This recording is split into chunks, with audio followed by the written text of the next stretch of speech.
The moment cameras cut to commercial, Johnny Carson did something unprecedented on his show that 30 million people had just watched.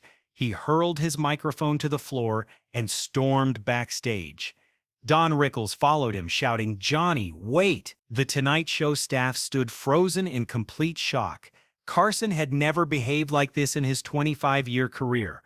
What Rickles had said on live television violated not just Carson's rules, but the entire television industry's unwritten code of conduct. The studio audience sat in stunned silence, unsure whether what they witnessed was planned or real. What happened backstage that night?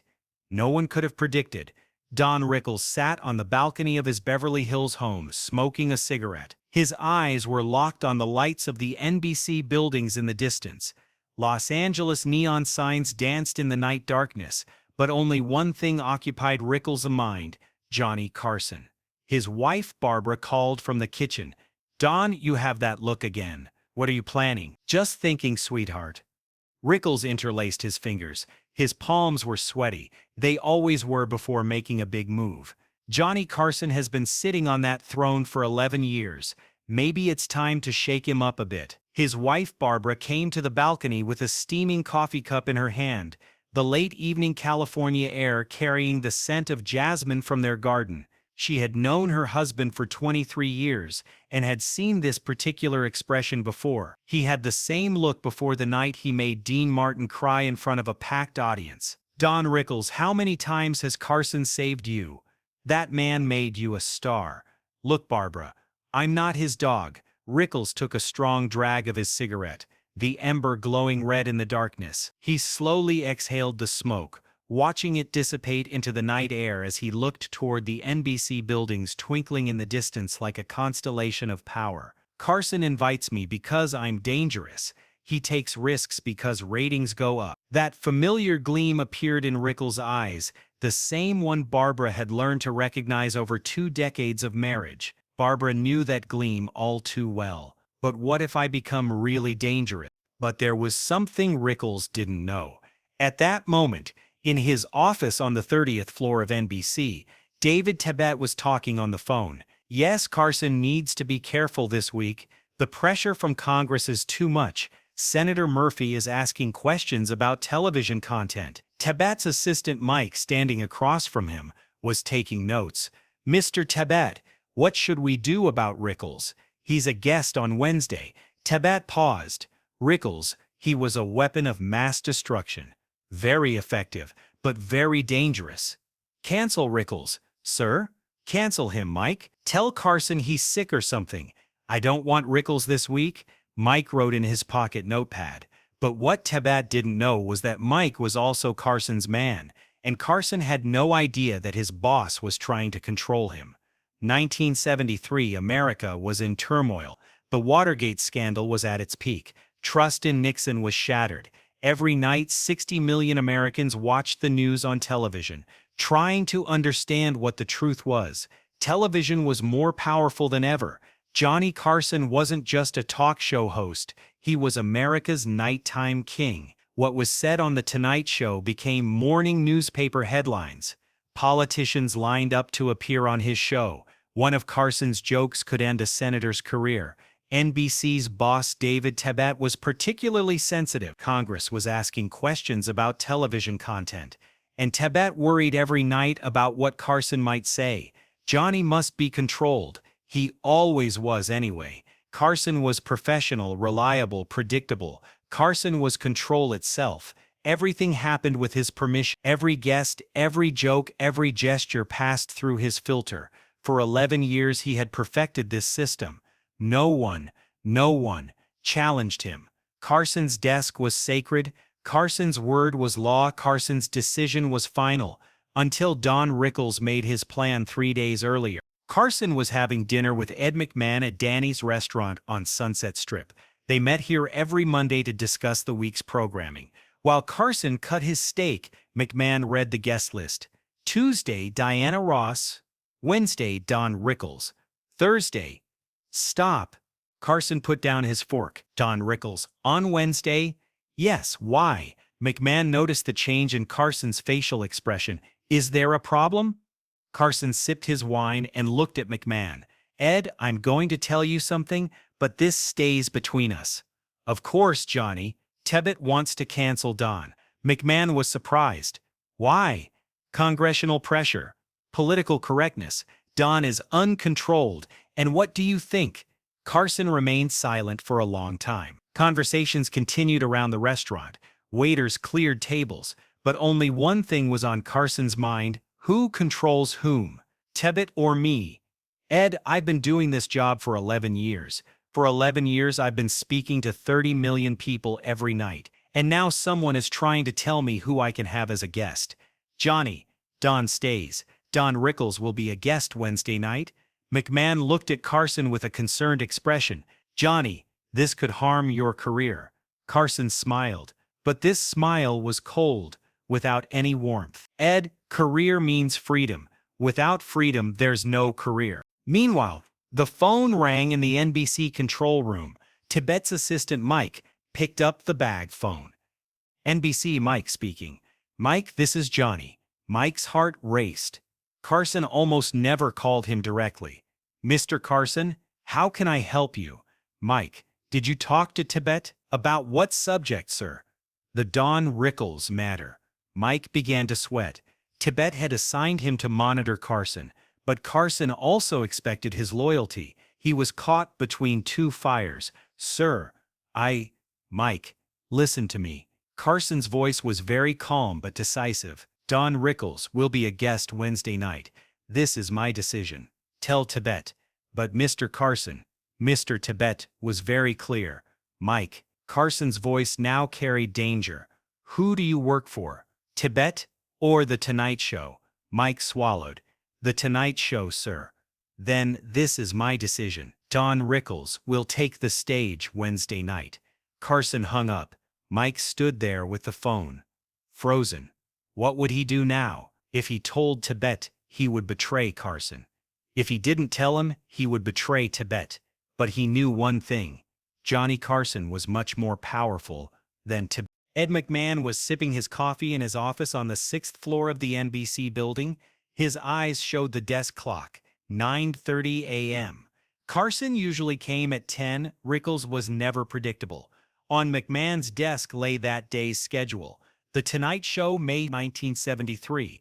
Guest Don Rickles. Segment 1, Opening Monologue. Segment 2, Rickles Interview. Segment 3, Musical Performance Cancelled. Segment 4, Rickles Solo 15 minutes. McMahon stared at that musical performance cancelled line. This was never normal. Why had Carson canceled the musical performance, and why had he given Rickles 15 minutes of solo time? Normally guests got 8 to 10 minutes. There was a knock on the door. When Rickles entered, McMahon's stomach turned. Don's face had that "I'm going to do something today" expression. Good morning, Ed. Where's Johnny? He hasn't arrived yet. Don, take it easy today. Please. Rickles sat on the corner of the desk and saw McMahon's schedule. Wow, 15 minutes solo. Johnny's being generous. Don, this solo time, what are you planning to do? Rickles chuckled. Ed, what do you think I am? I'm a professional. Exactly. That's why I'm worried. McMahon gathered his files. Last time you made Dean Martin cry. That was different. Dean was emotional. Drunk men aren't what they seem to be. Rickles wagged his finger at McMahon. Johnny, on the other hand, is cold. Ice cold. Calculated. Tonight I'm going to try to melt him. McMahon stood up and headed for the door. Don, the last man who tried to melt Johnny Carson was removed from Frank Sinatra's list. Sinatra still loves me, Ed, and I love Johnny too. Rickles stood up and went to McMahon's side. That's why I'm giving him a gift. McMahon stopped. His heart raced. What gift? Rickles smiled. This smile scared McMahon. Spontaneity, Ed. Carson is such a control freak that he's forgotten spontaneity. Tonight I'm going to remind him. Meanwhile, Carson sat in his car in the NBC building parking lot. He held a small piece of paper in his hand, the note Tebet had sent to his house last night.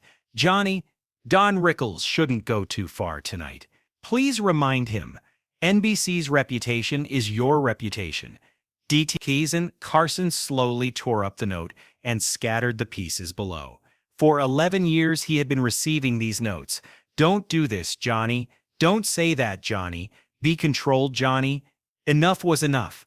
Carson looked at himself in the mirror. His hair was neat, his suit was perfect, his appearance was professional. But something had changed in his eyes.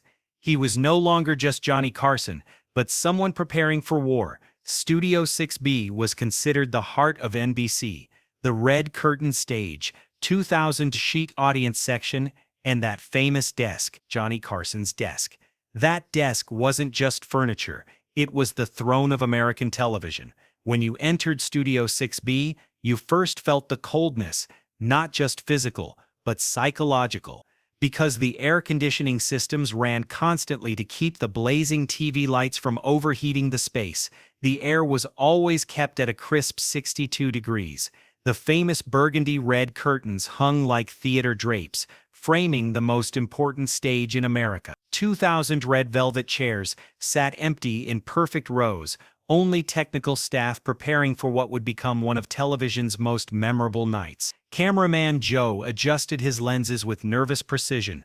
Lighting technician Mike fine-tuned spots that could illuminate truth or destroy careers. Sound technician Bruce tested audio levels that would carry words into millions of American homes. Everyone's faces showed the kind of tension that comes before historic moments. When Carson came on stage, he always performed the same ritual. First, he would come to the center of the stage, look at the audience seats, then walk to his desk, adjust his jacket, check the microphone, and look at Ed McMahon. This time was different. Rickles was already there, sitting in the guest chair with his feet stretched out on Carson's desk. "Don, pull your feet back. Are you comfortable, Johnny? Because I'm very comfortable." Rickles didn't lower his feet. He even stretched them further. "I've prepared something special for you tonight." Carson's jaw tightened. Those who saw his jaw clench would know that Carson was no longer patient. "Don, we're rehearsing. We'll talk backstage." "No, Johnny. Let's enjoy the stage." Rickles stood up and paced the stage. "Is David Tebet here tonight?" Carson's color faded. Everyone in the studio froze. Hearing Tebet's name on stage was forbidden. It was Carson's first rule. Work matters aren't discussed at work. "Don't involve Tebet in this, Don. I was just curious. I wanted to see how your boss looks like a boss." Rickles stood up and walked toward Carson. Sound technician Bruce made sure the microphones were off. "This conversation shouldn't be recorded. Tell me, Johnny, does Tebet tell you what to do every night?" "Don," Carson's voice carried danger. His fists were clenched. "Or are you your own boss?" Rickles stood very close to Carson's face. Their breaths almost mixed. "We'll find out tonight." Everyone in the rehearsal room fell silent. Cameraman Joe had turned off his camera. Lighting technician Mike had dimmed the lights. Even janitor Jose had stopped. Carson had never been seen this tense. In his 25-year career, such an expression had never been seen on his face. Carson took a deep breath. He opened his hands, relaxed his muscles, but his eyes were still cold. "Okay, Don. Are we playing games tonight?" "Not games, Johnny. Reality." Carson smiled. But this wasn't the smile he charmed audiences with. This was a declaration of war smile. "Then I'll set the rules." That night there was a man sitting among the audience. He was in seat number 25, middle-aged in a suit, with a notepad in his hand. No one knew who he was. His name was Richard Steele, a Washington Post reporter, and he had received word that something very special was going to happen on The Tonight Show that night. Steele wrote in his notepad, "Carson tense, Rickles aggressive, air charged with electricity." Carson was looking at himself in the mirror. Makeup artist Sarah had been doing Carson's makeup for 8 years, but she had never seen him like this. His hands were shaking, not Carson's but Sarah's. "Mr. Carson, are you okay? You seem very tense." Carson looked at Sarah through the mirror. Sarah was 45, a mother of 2, and loved Carson like a son. "Sarah, what do you think about Don Rickles?" Sarah stopped the brush. "Very funny, but dangerous. Someone who loves you shouldn't treat you this way. What if he doesn't love me?" Carson's voice was very calm. "Mr. Carson, he loves you, but he also envies your power." Carson turned and looked at Sarah. "My power? Yes, sir, you're America's nighttime king. Don is just the funny guy. The door opened. Rickles entered. Sarah stood up to leave, but Carson said, "Stay, Sarah. Johnny, we're going to make history tonight." Carson looked at Rickles through the mirror. "Don, I'm asking you one last time. What are you planning to do tonight?" "I'm going to give you entertainment, Johnny. Real entertainment. The kind you've forgotten." Carson turned around. "I haven't forgotten entertainment, Don. I learned to control it." "Control?" Rickles laughed. "Johnny, you're a robot. Perfect, predictable, safe robot. Tonight, I'm going to make you human." Sarah was caught between them. Carson stood up. "Don, if you cross the line tonight—" "Which line, Johnny? The one you drew? The one Tebet drew?" Rickles approached Carson. "Tonight you'll show who you are." Carson's face froze. "Okay, Don, but you'll also show who you are." Meanwhile, three men were waiting at NBC's entrance. Security cameras couldn't see them because they were standing at a corner point. One of them made a phone call. "David, this is Frank." "Yes, Sinatra." "Is there something big between Johnny and Don? Dean called me. He's worried." "Okay, I'm coming." During the live broadcast, "I'll be in the studio." Frank Sinatra hung up and turned to those beside him.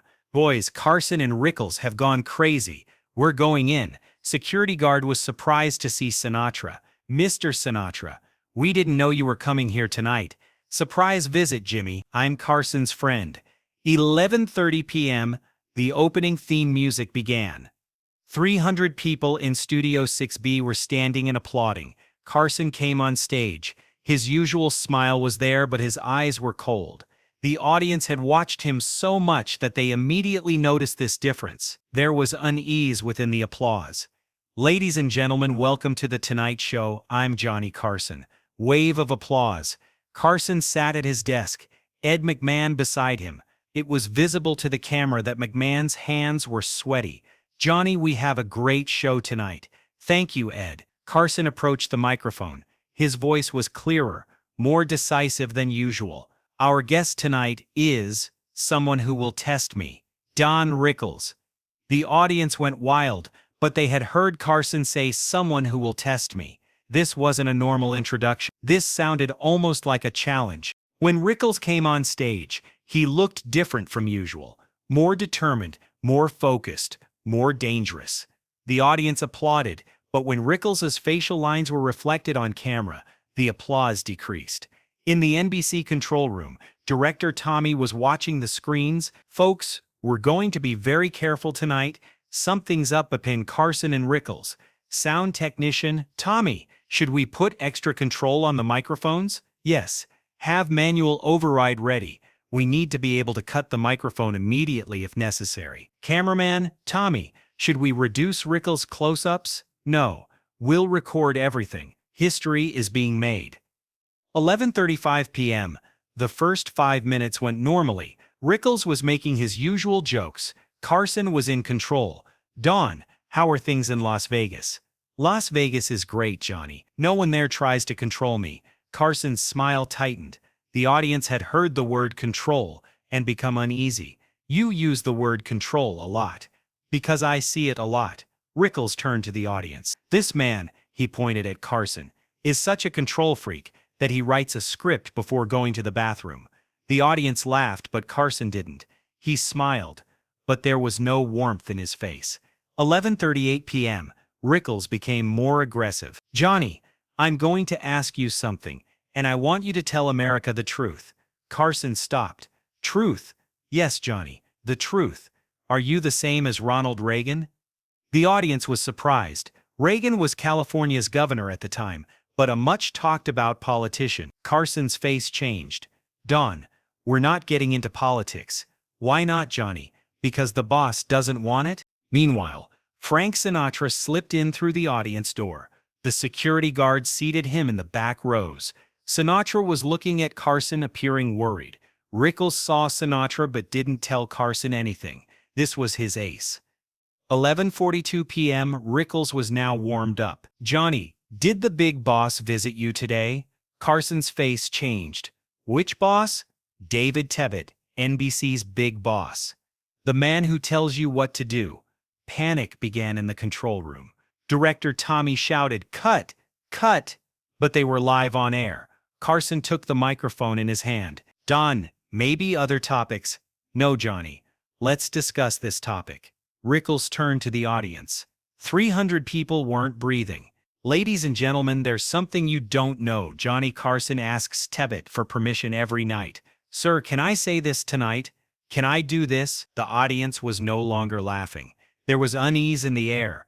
This was no longer comedy but a real confrontation. Carson stood up. "Done. Enough." "I'm not finished yet, Johnny." Rickles also stood up.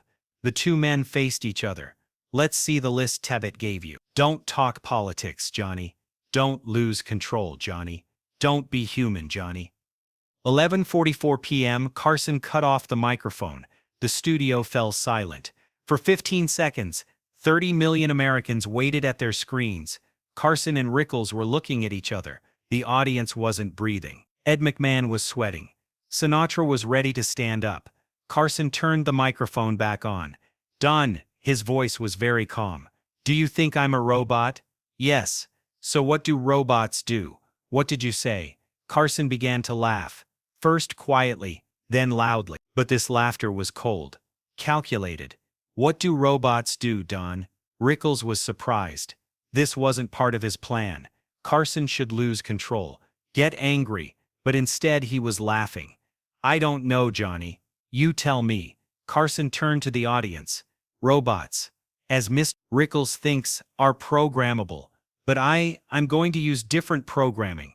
Carson pointed to the control room. "Tommy, call Tebet. Now. Live on air." The audience was waiting in amazement. Rickles' face had gone pale. This was something he never expected. Meanwhile, Sinatra stood up. He began walking toward the stage. When the audience saw him, they went crazy. "Frank! Frank!" Carson stopped. Rickles turned. Sinatra came on stage. "Johnny, is everything okay?" Carson was surprised. "Frank? What are you doing here?" "Dean called me." He was worried. Sinatra looked at Rickles. "Don, what the hell are you doing?" Rickles was now in a very difficult position. Carson, Sinatra, 300 audience members, and 30 million viewers were waiting for him. "Frank, I was just..." "Shut up, Don." Sinatra turned to Carson. "Johnny, what's your problem with this guy?" Carson looked at Sinatra, then at Rickles. "Frank, Don is trying to remind me that I forgot I'm the boss." Sinatra laughed. "Boss? Johnny, you're the emperor of television. No one can be your boss." 11:46 p.m. The phone came.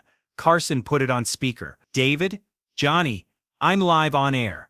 Don Rickles and Frank Sinatra are here, and we're curious about you." Tebet's voice was trembling.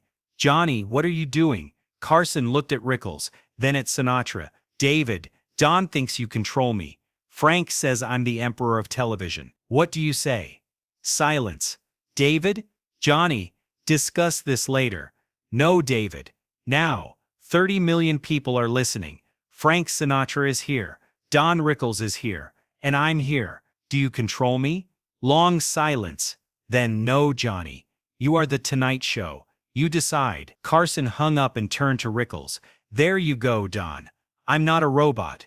I'm just smart. And smart people," Carson paused, "protect their friends." Carson put his hand on Rickles' shoulder. "Don, weren't you my friend, or were you just testing me?" Rickles' eyes filled with tears. "Johnny, because Don, if you were trying to test me..." Carson turned to the audience. "You passed this test." Sinatra began applauding. The audience exploded. The applause lasted 5 minutes. After the program ended, Carson was sitting in the makeup room. He had loosened his tie. His hair was disheveled. Frank Sinatra sat across from him, drinking whiskey. "Johnny, what happened tonight?" "Frank, I've been living like a robot for 11 years. Don reminded me of that." There was a knock on the door. Rickles entered, his eyes red. "Johnny, sit down, Don." Rickles sat down. A long silence ensued. "Johnny, I didn't want to hurt you." Carson sipped his whiskey and looked at Rickles. "Don, you didn't hurt me. You scared me." "Me? Johnny Carson?" "Yes, me. Because you were right tonight. I was acting like a robot. I loved control so much that I forgot spontaneity. Rickles was surprised. This wasn't part of my plan. I know, but it worked. Carson stood up. Don, you saved me tonight. You made me talk to Tebet. You brought Frank here. Now I'm less afraid. So you're not angry? Carson smiled. Angry? Don, you made me truly live for the first time in 11 years. I should thank you. Sinatra stood up. Gentlemen, tonight made history. But now it's time for peace. They both laughed. Carson patted Rickles on the shoulder. But Don, yes? Carson smiled. If you do this again, I'll send you to Larry King. All three laughed heartily. That night, television history was made. Carson and Rickles' moments on live television showed the power of spontaneity and how true friendship would appear on television. Carson learned that night that control isn't everything. Sometimes the best moments come when you let go of control.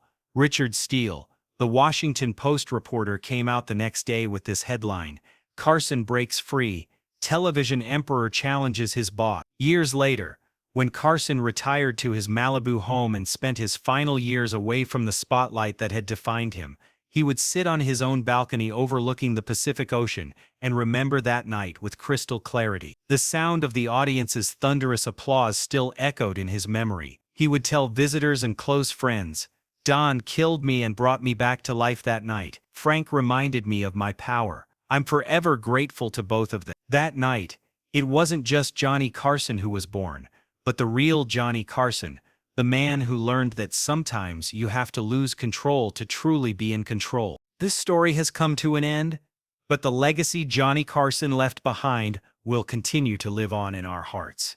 If you'd like to keep the memories of characters like him alive through similar stories, don't forget to subscribe to the channel. If you enjoyed this video, you'll help Johnny Carson's story reach even more people.